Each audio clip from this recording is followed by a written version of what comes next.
Welcome to Star Up Hope Academy. In this video, we are going to see 6th Standard Science Term 1, Unit 2, Forces and Motion, விசையும் இயக்கமும், Learning Outcomes. Learning Outcomes அப்படின்னா நம்ம இந்த லெசனை படித்து முடிச்சதுக்கப்புறமா என்னெல்லாம் இந்த லெசன்லேருந்து கற்றுக்கொள்வோம் அப்படிங்கிறது தான் இதில் கொடுத்துருப்பாங்க. Identify, push or pull or both is involved when there is a motion. அதாவது ஒரு இயக்கம் நடைபெறும்போது அதில் புஷ் அல்லது புல் இந்த ரெண்டும் நடைபெறுது அப்படிங்கிறத தெரிந்து கொள்ளுதல். Understand that some forces act on contact and some are non contact forces. அதாவது விசை தொடு விசை தொடா விசை அப்படிங்கிறதையும் நம்ம தெரிந்து கொள்ளுதல். கான்டாக்ட் ஃபோர்ஸ் நான் கான்டாக்ட் ஃபோர்ஸ் அப்படிங்கிறத பற்றி தெரிந்து கொள்ளுதல்.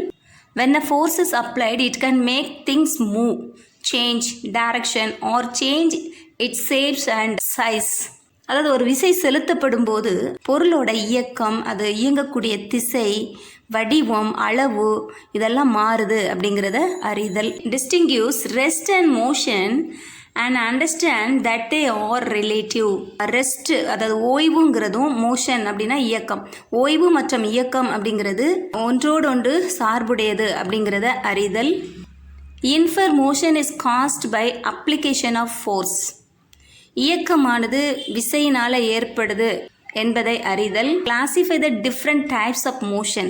பல்வேறு வகையான இயக்கங்களை வகைப்படுத்துதல். Deduce the definition of average speed. வேகத்திற்கான வரையறையை அளித்தல். Use and understand the unit of speed. வேகத்திற்கான அலகை பயன்படுத்துறதுக்கு தெரிந்து கொள்ளுதல். Distinguish uniform and non uniform motion. சீரான இயக்கம் மற்றும் சீரற்ற இயக்கத்தை வேறுபடுத்துதல். Compute time, distance and speed. வேகம், தொலைவு, டைம் இதெல்லாம் கணக்கிடுதல். இந்த லெசனை நம்ம படித்து முடிக்கும்போது இது எல்லாமே நம்ம தெரிந்திருப்போம்.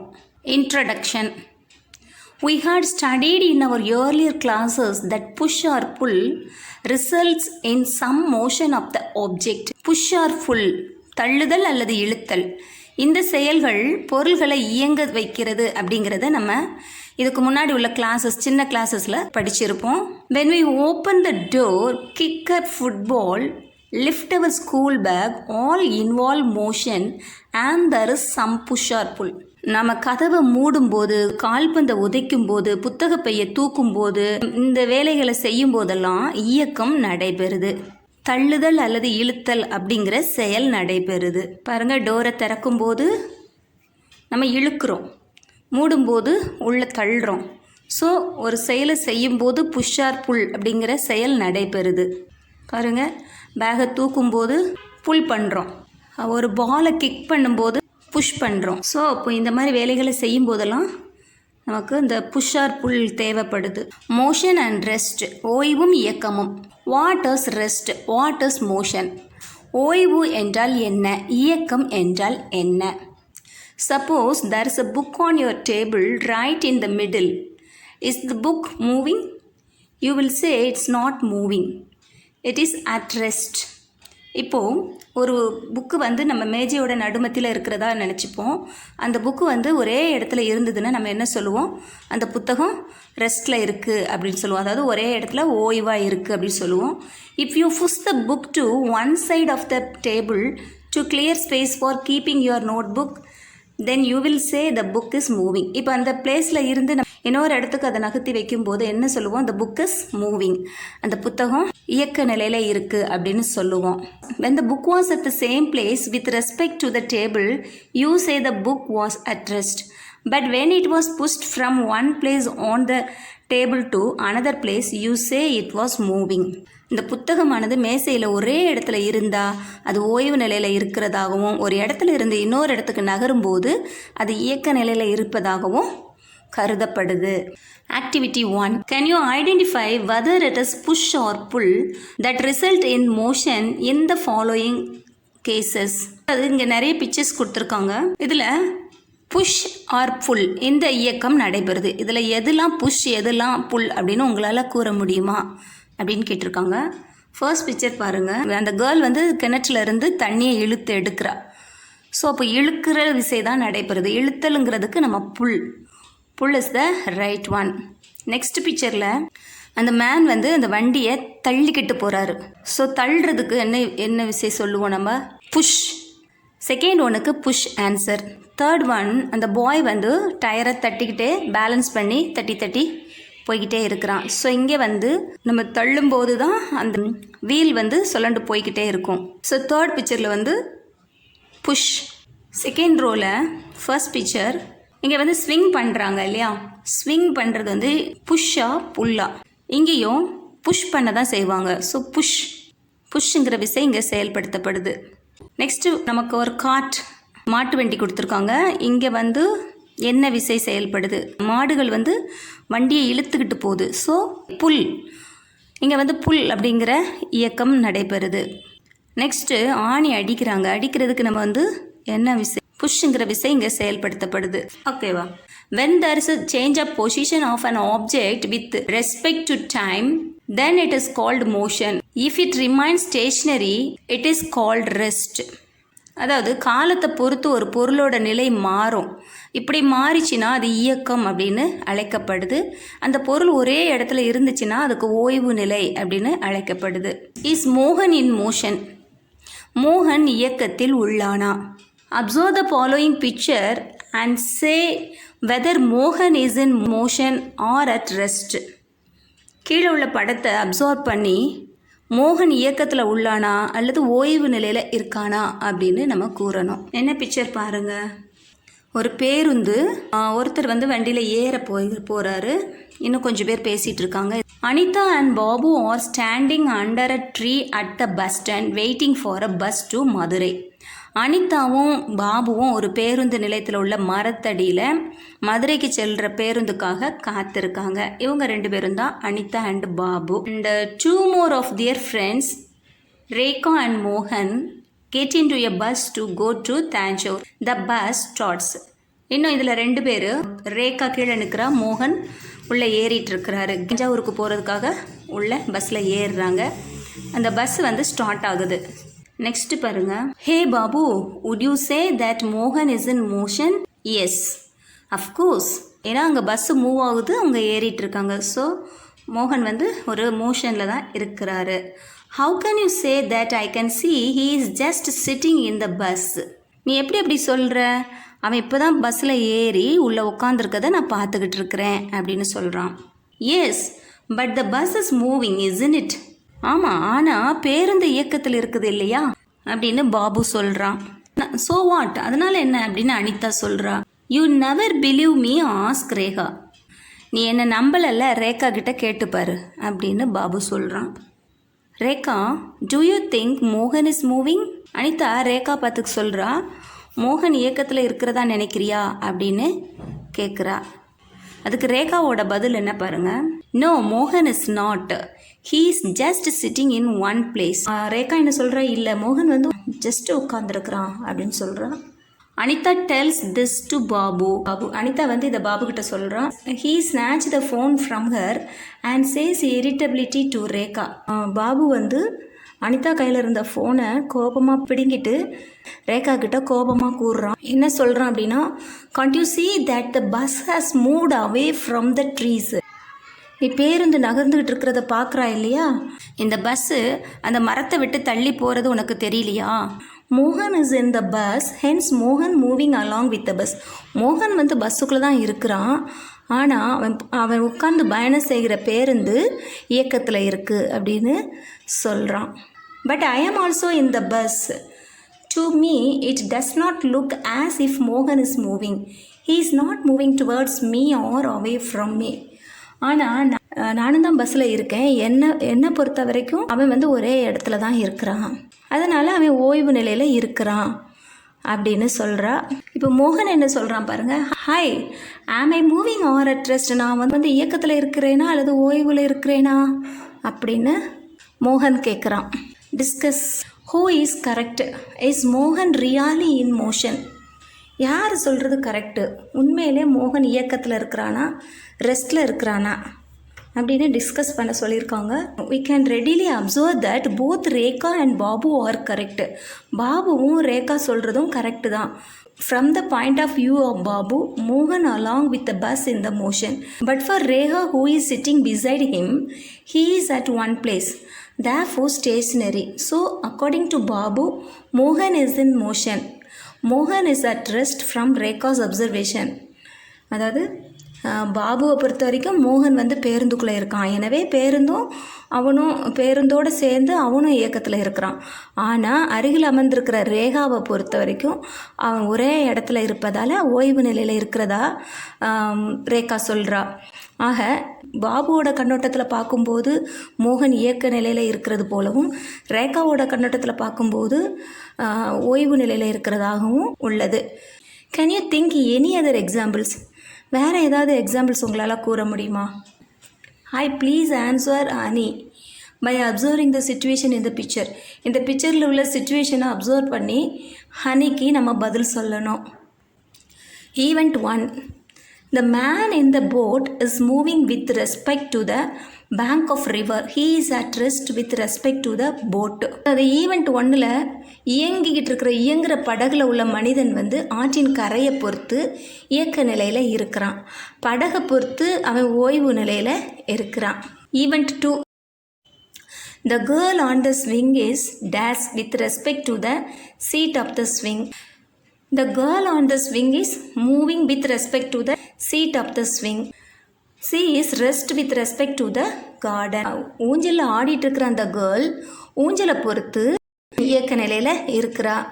அங்கே இருக்கிற சுற்றி உள்ள கார்டனை பொறுத்த வரைக்கும் பார்க்கும்போது அவள் ஓய்வு நிலையில் இருக்கிறா. Event 3. Nisha is going to her grandmother's house by bicycle. The girl on the bicycle is moving with respect to the road. She is rest with respect to the bicycle. Nisha வந்து பைசைக்கிளில் அவங்களோட பாட்டி வீட்டுக்கு போயிட்டுருக்கிறா. மிதிவண்டியை பொறுத்து அவள் வந்து இயக்க நிலையில் இருக்கிறா. சாலையை பொறுத்து அவள் ஓய்வு நிலையில் இருக்கிறா. Take the case of a book on a table at rest. It is really without any motion. We know that earth is rotating on its axis. இப்போ ஒரு புத்தகம் வந்து நகர்த்தப்படாமல் மேஜை மீது ஓய்வு நிலையில் இருந்த நிகழ்வை நம்ம எடுத்துக்கொள்ளுவோம். நமக்கு நல்லா தெரியும் பூமியானது தன்னோட அச்சை சுற்றி சுழண்டு கொண்டு இருக்குது அப்படிங்கிறது நமக்கு நல்லாவே தெரியும். Therefore the table along with the book must be rotating. Is it not? பூமி அது தன்னோட அச்சில் சுற்றிக்கிட்டு இருக்கிறதுனால பூமியில் உள்ள அந்த டேபிளுக்கு மேலே உள்ள அந்த புக்கும் மஸ்ட் பி ரொட்டேட்டிங், இயங்கிக்கிட்டு தான் இருக்கும் இல்லையா? we are also moving along with the earth. நம்ம எல்லாரும் எர்த்து கூட சேர்ந்து இயக்க நிலையில் தான் இருக்கிறோம். therefore from the point of view of ground on which we stand, the book is at rest. அதனால தான் நாம் இருக்கிற இடத்தை பொறுத்து புத்தகமானது ஓய்வு நிலையில் உள்ளதா நமக்கு தெரியுது.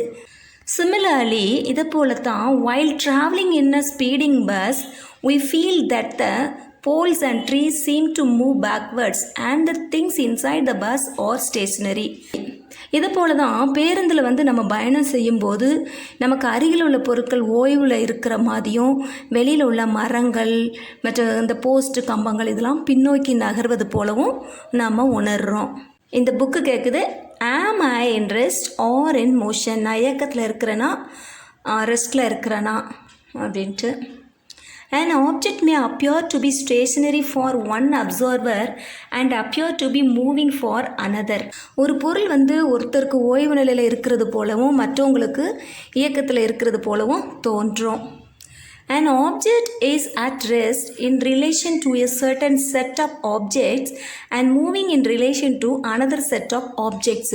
சில பொருட்களை பொறுத்து ஓய்வு நிலையிலையும் சில பொருட்களை பொறுத்து இயக்க நிலையிலையும் இருக்கும். This implies that rest and motion are relative. இதனால் motion and rest, ஓய்வு மற்றும் இயக்க நிலை ஆகிய ரெண்டுமே ஒன்றுக்கொண்டு ரிலேட்டிவ் ஆனது. Activity 2. Moon or cloud. Observe the moon on a windy night with a fair bit of cloud cover in the sky. As a cloud passes in front of the moon, you sometimes think it is the moon which is moving behind the cloud.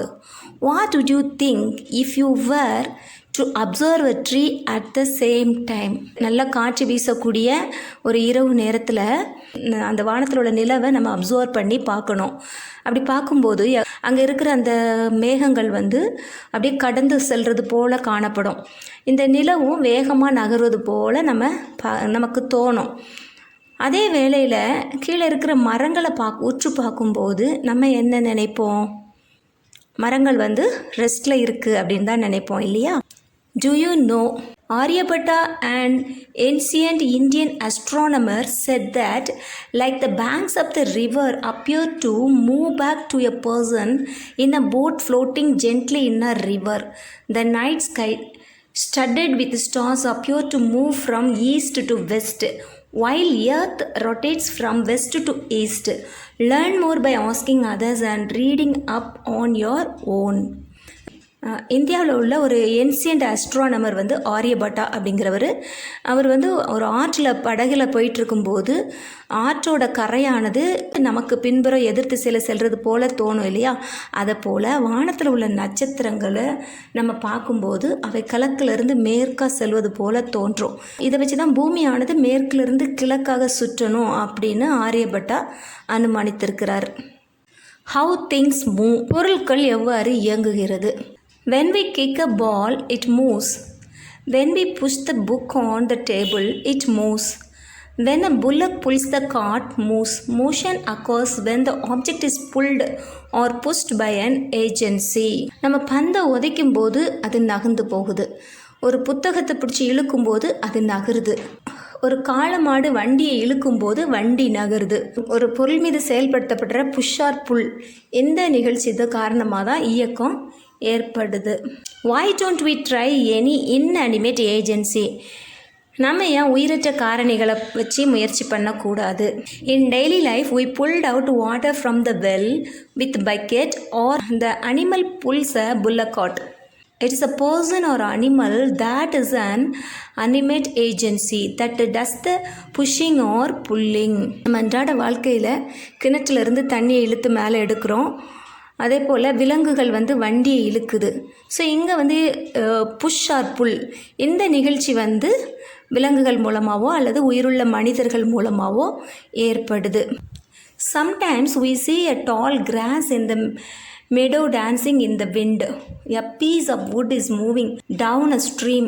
What pushes or pulls them? We know the blowing wind and flowing water is the cause.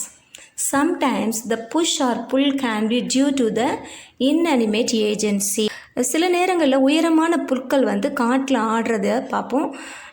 ஆற்று நீரில் வந்து மரத்துண்டுகள் அடித்து செல்லப்படுறத பார்ப்போம். இந்த மாதிரி செல்றதெல்லாம் எப்படி போகுது? அது எப்படி தள்ளப்படுதா அல்லது இழுக்கப்படுதா? இங்கு தள்ளுதல் அல்லது இழுத்தல் ஆகிய இந்த ரெண்டு நிகழ்வுகளும் உயிரற்ற காரணிகளால் அதாவது inanimate ஏஜென்சிகளால் ஏற்படுது. Forces or push or pull by an animate or inanimate agency. அனிமேட்னா உயிருள்ள, inanimateனா உயிரற்ற. விசை வந்து பொதுவாக பொருள் மீது உயிருள்ள அல்லது உயிரற்ற ஏஜென்சியால் செலுத்தப்படுற தள்ளுதல் அல்லது இழுத்தல் செயல்களை விசை என அழைக்கப்படுகிறது. கான்டாக்ட் நான் கான்டாக்ட் ஃபோர்ஸஸ், தொடு விசை தொடா விசை. In all the above cases, the forces is executed by touching the body. So these type of force is called contact force. மேலே கூறப்பட்ட இந்த சம்பவங்களில் விசைங்கிறது ஒரு தொடுதல் காரணமாக ஏற்படக்கூடியது. இப்போ நம்ம ஒரு பொருளை எடுக்கணும்னா அதை தொட்டால் தான் எடுக்க முடியும் இல்லையா? ஒரு பொருளை தள்ளுனாலும் நம்ம அதை தொடுறது மூலமாக தான் தள்ள முடியும். So these type of force is called contact force. அதனால தான் இந்த வகையான விசைக்கு தொடு விசை கான்டாக்ட் ஃபோர்ஸ் அப்படின்னு அழைக்கப்படுது.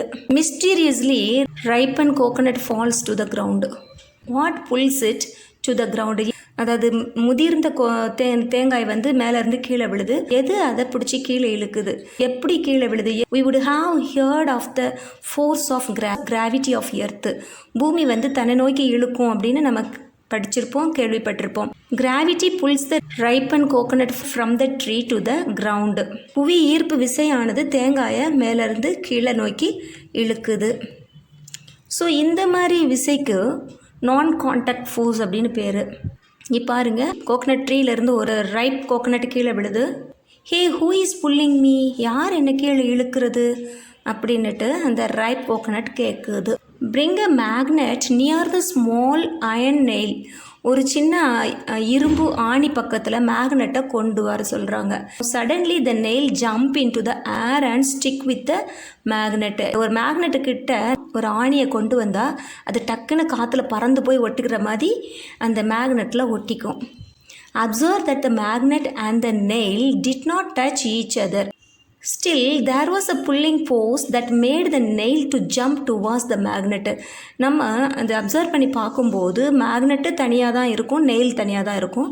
ஆனால் அதில் ஒரு விசையானது செயல்பட்டு அதை தன்னை நோக்கி இழுக்குது. In these two examples, the force is applied without touching the object. இந்த ரெண்டு சம்பவத்திலிருந்து நம்ம பார்க்கும்போது இங்கே எந்த ஒரு டச்சிங் கான்டாக்டும் இல்லை. தென்னை மரத்துலேருந்து ரைப் கோகனட் தானாகவே மேலேருந்து கீழே நோக்கி வருது. இங்கே ஒரு மேக்னெட்டுக்கிட்ட ஒரு அயன் நெயிலை கொண்டு போனால் அது ஆட்டோமேட்டிக்காக அது தன்னை நோக்கி இழுக்குது. Such forces are known as non-contact forces. So இந்த மாதிரி ஃபோர்ஸுக்கு பேர் தான் non-contact force. Forces can be classified into two major types. இந்த விசையானது ரெண்டு வகையாக பிரிக்கப்படுது, கான்டாக்ட் அண்ட் நான் கான்டாக்ட் ஃபோர்ஸ். அதாவது தொடு விசை, தொடா விசை. Wind is making a flag flutter, a cart pulled by a bullock or contact forces. அதாவது காற்றுனால் ஒரு கொடி அசைந்தாடுறதும் மாடு வண்டியை இழுத்துக்கிட்டு போவதும் தொடு விசையாகும். Magnetism, gravity are some examples of non contact forces. அதாவது காந்த விசை மற்றும் புவியீர்ப்பு விசை தொடா விசைக்கு, நான் கான்டாக்ட் ஃபோர்ஸுக்கு எடுத்துக்காட்டாகும். இந்த லெசனோட கண்டினியூஷன் நெக்ஸ்ட் வீடியோவில் உங்களுக்கு கொடுக்குறேன். தேங்க்ஸ் ஃபார் வாட்சிங். Like, share and subscribe.